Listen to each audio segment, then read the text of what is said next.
All right, so you're thinking about jumping into the mobile IV game in California? Awesome. You've got the ambition, you've got the skills, but you know the rules of the road? Let's break down exactly what you need to do to keep things legal, safe, and successful. Okay, let's just get right to the chase. This is the million-dollar question, right? Can you actually run an IV therapy business out of a van in California and, not get shut down? Let's get into it. The short answer? Yes, absolutely. But, and this is a big but, you have to get your mindset right from day one. You're not just driving a van with some cool supplies in it. You are operating a clinic on wheels. And trust me, that one little shift in thinking, it changes everything. So before we even start talking about stocking your van and all the cool gear, we've got to lay the foundation, and I mean the legal foundation of your whole operation. See, in California, there are some pretty specific hoops you have to jump through, and let me be clear, these are not optional. And this is where we hit our first major hurdle. It's something called the Corporate Practice of Medicine Doctrine, or CPOM. It sounds complicated, but the idea is actually pretty simple. Think about it. You can't own a law firm unless you're a lawyer, right? Well, it's the exact same principle here. In California, a non-doctor simply cannot own a business that provides medical services, period. It's all about making sure medical decisions are made by doctors, not just business folks looking at a spreadsheet. So, what does that mean for you and your supplies? Simple. A doctor has to be in charge. The business either has to be a physician's professional medical corporation, or if you're a nurse who wants to run the show, you've got to partner up with a physician medical director. They're the ones who can legally get their hands on these prescription-level IV fluids and vitamins. You can't just hop online and stock your van. It's all about that medical oversight. Okay, so we've got the legal structure down. Phew, now for the fun part. Let's actually look inside that clinic on wheels. What does it really take to transform a vehicle into a legit medical unit? Well, it all comes down to 3 critical pillars. You have got to nail these.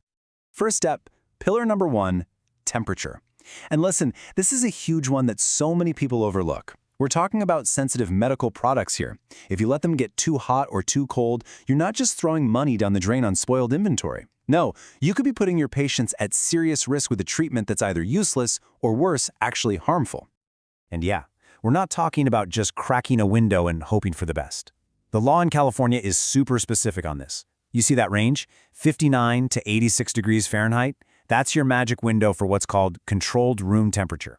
This means your mobile unit has to have a rock-solid climate control system, because we all know that California sun can turn a van into a literal oven in no time, completely wiping out your stock. All right, pillar number 2 is sanitation. And when I say clean, I mean spotless. Think about it. You are literally accessing someone's bloodstream. There's zero, and I mean zero, margin for error. Your clinic on wheels has to meet the same sterility standards as a room in a hospital. The risk of infection is no joke. Now, a lot of you are probably going to be mixing custom drips for clients. That's technically called compounding. And if you do that, you have to live by the immediate use rule. Look at this. It's a simple process. You prepare the mix using totally sterile technique, you get it into the patient within 4 hours, and anything left over, you toss it immediately. You can't just mix up a giant batch in the morning to use all day. Why? Because you're giving dangerous bacteria a perfect opportunity to grow in that bag. It's a huge safety issue. And that brings us to our third and final pillar, security. Let's be real. Your van is full of prescription drugs. It's basically a pharmacy on wheels.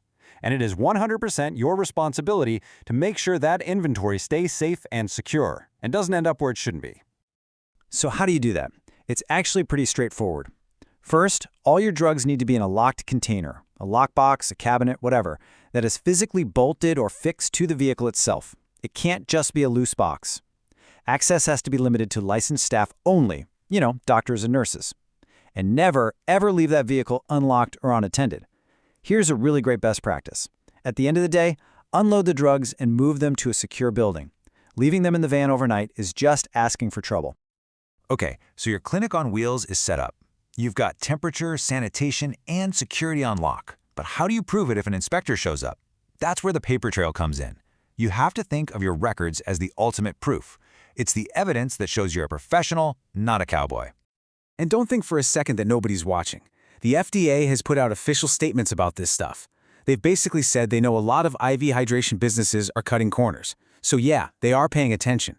This isn't just about busy work and filling out forms. This is about protecting your patients, protecting your license, and frankly, protecting the business you've worked so hard to build.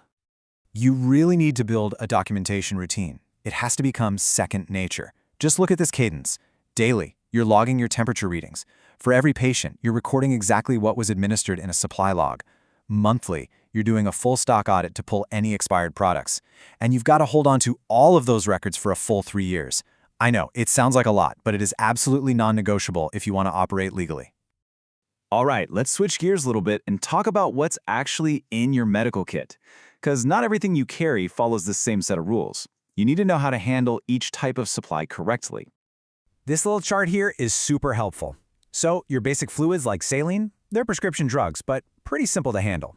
Just, give them a good look for leaks or weird colors before you use them.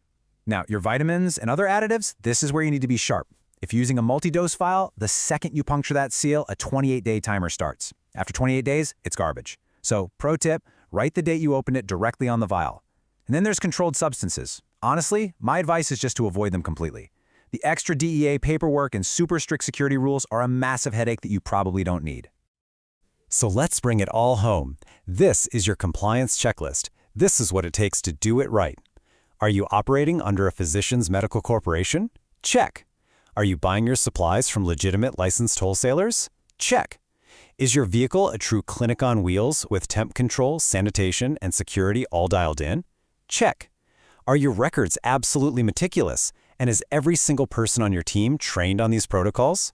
If you can go down this list and say yes, yes, yes, then you, my friend, are setting yourself up for success.